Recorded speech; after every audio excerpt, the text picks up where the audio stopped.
Umaga na nga 'to mga mare, ayan. Berdeng-berde ang kalangitan. Maririnig mo yung mga tunog sa bukid.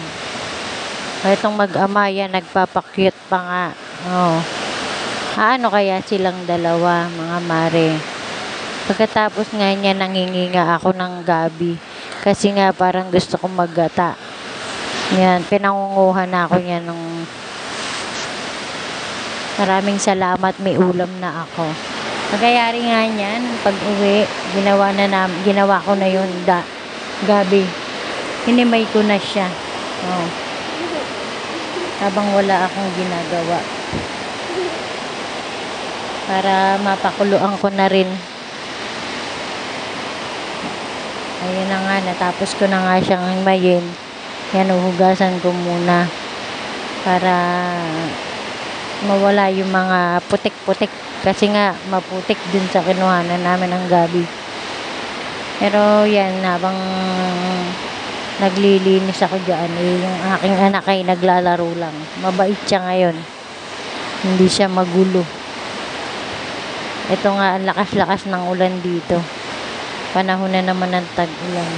Ito, mayroong bata akong katabi, magulo. May dede. Ginugulo ako sa pagbo-voice over ko. Oh, naririnig nyo naman ang boses, ang lakas-lakas. Sobrang lakas ng ulan. Ayan na po, kumukulo na yung gabi. Habang nagpapakulo nga pala ako, nagpapakulo na rin ako ng munggong gagamitin ko para sa ice candy. Ayan na, pagkayari nga pong kumulo, yan, sinala ko at piniga ko. Yan muna, sasangag ko muna po yung dilis. Dilis nga po palang isasahog ko sa gabi.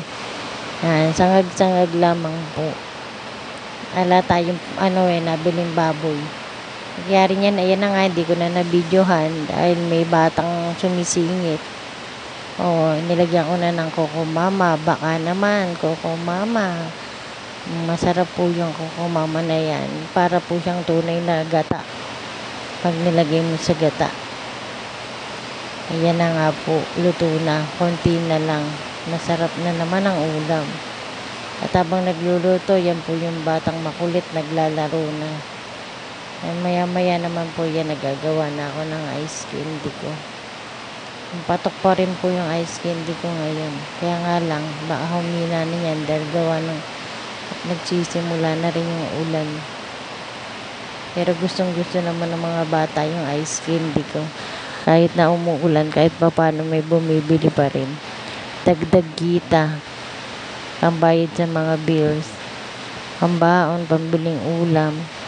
Yan ang minsan sa gasol, nakakaipon din ako sa pambili namin ng gasol. Tiyaga-tiyagaan lang para lang kumita.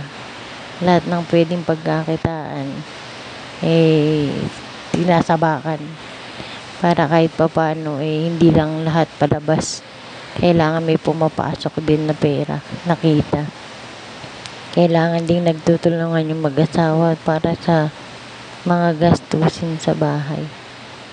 Yan na nga, nakailang peraso na rin ako. Ito na po yung batang magulo. Ayun, pumampa na sa lamesa. Nangangalkal na naman. Ito nga po, gabi na. Maulan na naman. Ayan, ang lakas ng ulan. At ako naman po yung nagbabantay ng tindahan ngayon. Kasi po yung dalawang mag-ama ay nasa kwarto. At nanonood. Ito nga po, tingnan natin sila kung umaano na silang dalawa. Diba? Nakahiga silang dalawa. Nanonood na ng TV yung anak. Salamat po.